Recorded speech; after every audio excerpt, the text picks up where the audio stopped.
Je m'appelle Claire, féministe obsédée par le concept de privilège masculin, convaincue que les hommes reçoivent automatiquement respect et reconnaissance juste pour leur anatomie, toujours à argumenter en ligne sur l'injustice faite aux femmes.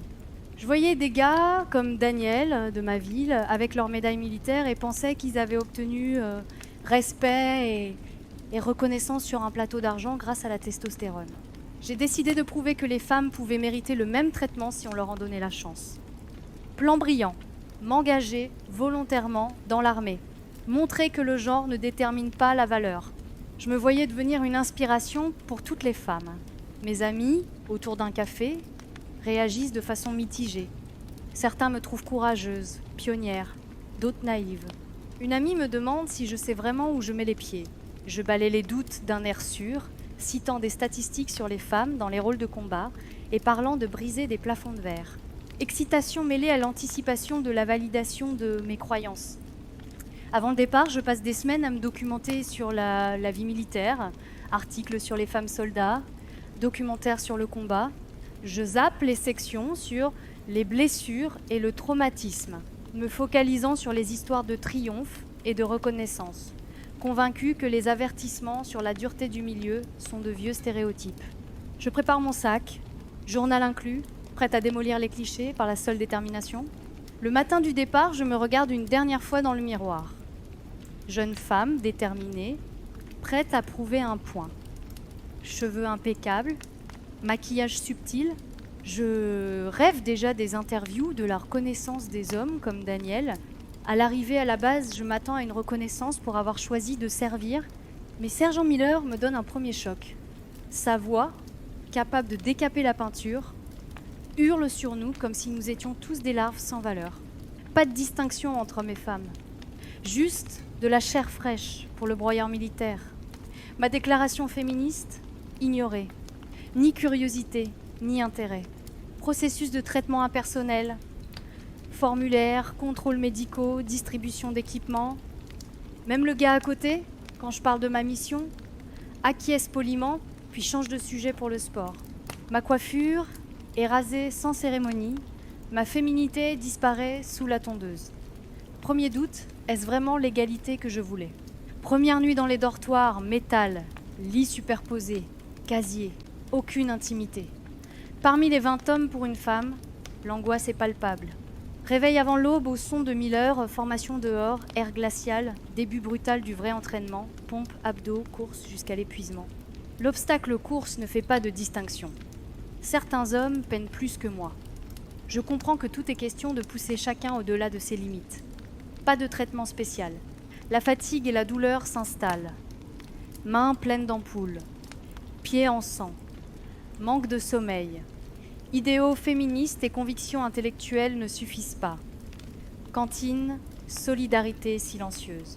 Recrues qui partagent leur nourriture, parlent des douleurs. Jamais de théorie. Premières armes. Le fusil est lourd, exige patience et précision.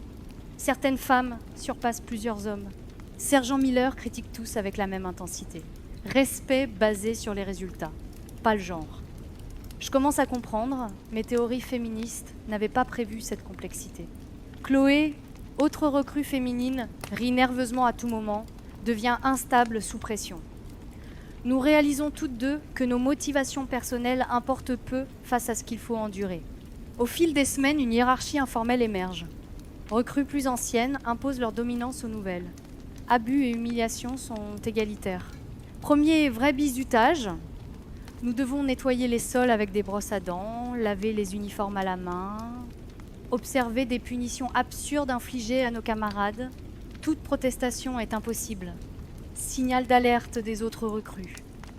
Mon tour arrive. Recrue senior surnommé Bruiseur me force à nettoyer seule la salle de bain, main ensanglantée, ensuite à garder son casier en position tendue avec fusil lourd. Je réalise que je suis traitée exactement comme les hommes. La hiérarchie militaire écrase tous les individus de la même manière, indépendamment du genre. Voir les autres pleurer, s'effondrer ou tenir bon me fait comprendre le véritable fonctionnement du système. L'égalité ici signifie supporter les mêmes épreuves.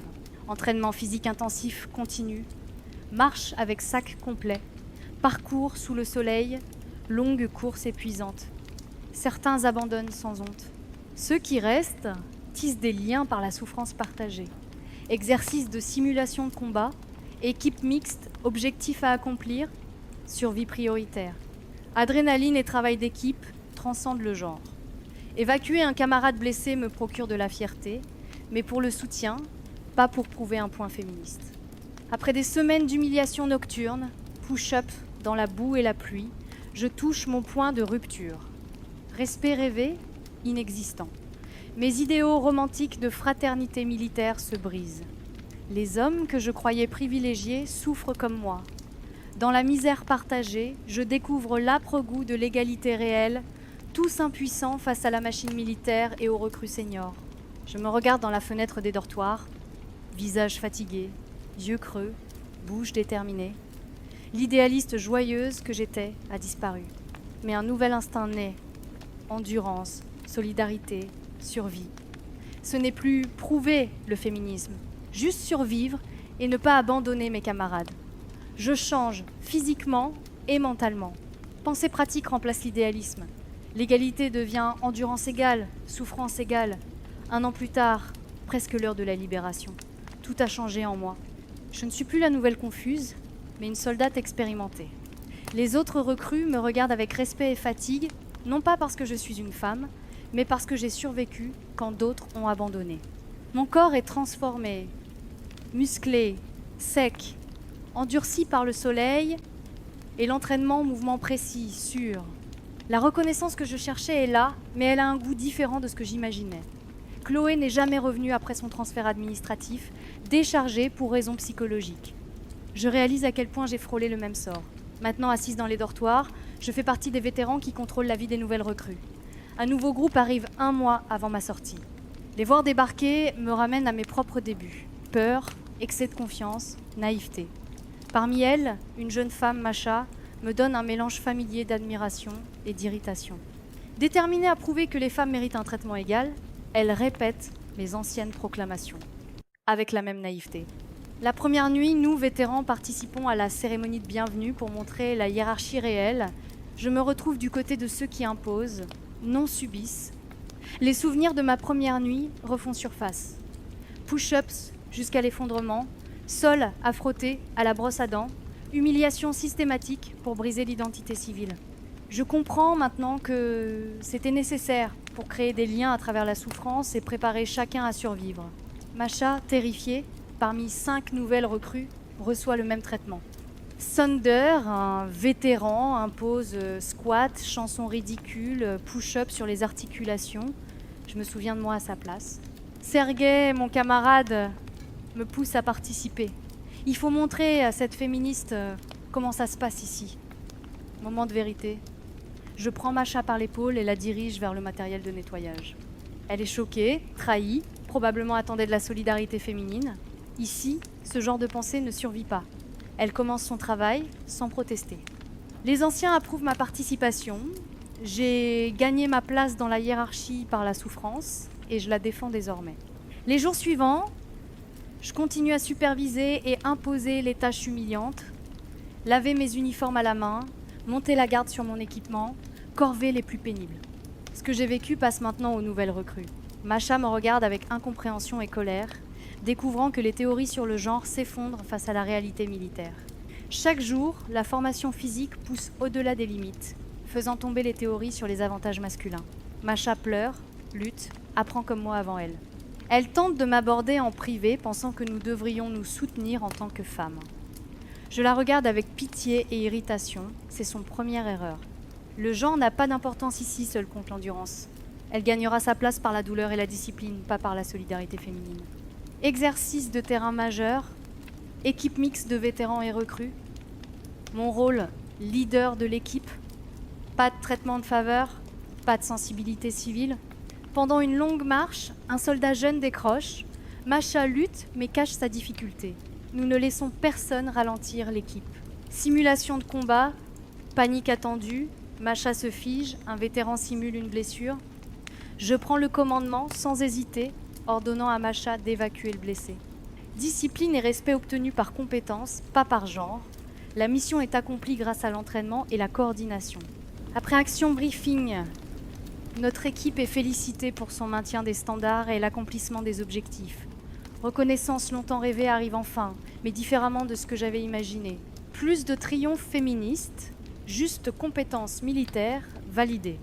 Les dernières semaines avant la libération se passent dans la transmission des savoirs. Préparer les recrues à ce qui les attend, partager techniques de survie et d'efficacité. Macha vient me voir une dernière fois. Ça valait la peine ? Je réponds calmement. La douleur forge le caractère. L'humiliation enseigne la hiérarchie. Toutes deux sont nécessaires. J'avais cru que je pourrais prouver que le féminisme fonctionnait dans l'armée. En réalité, c'est l'armée qui transforme. Ici, pas de place pour le féminisme ni pour les revendications civiles. Seuls comptent ceux qui peuvent obéir et accomplir leur mission. La survie et le respect se gagnent par l'endurance et la discipline. Elle me regarde, comprenant enfin. On accepte les règles. On ne lutte pas pour un traitement spécial. Je secoue la tête. On se bat pour son pays, son unité, sa mission. Rien d'autre. L'égalité ici signifie souffrir de la même manière pour prouver sa valeur. Aucun traitement spécial, aucune faveur, aucune solidarité féminine. Juste des soldats qui accomplissent leurs devoirs, indépendamment du sexe. Dernière formation pour la cérémonie de libération. Le commandant me remet mes dossiers militaires. Soldat Claire, vous avez servi avec distinction. Bonne chance, citoyenne. La voix porte le respect gagné par la fiabilité sous pression. Salutations, contact échangé, petit cadeau symbolique. En quittant la base avec mon sac, je croise le regard de Macha. Plus aucune attente de traitement spécial, juste concentration sur son entraînement. Je franchis les portes de la base pour retrouver le monde civil. J'y suis arrivée comme féministe idéaliste, convaincue de privilèges masculins systématiques. Je pars comme soldate expérimentée, comprenant la hiérarchie militaire. Je n'ai pas changé le système ni prouvé de théorie féministe. J'ai appris qu'institutions comme l'armée exigent une soumission totale pour fonctionner. Le succès dépend de la performance, pas de l'identité. Dans ce contexte, le féminisme est un luxe que l'on ne peut pas se permettre.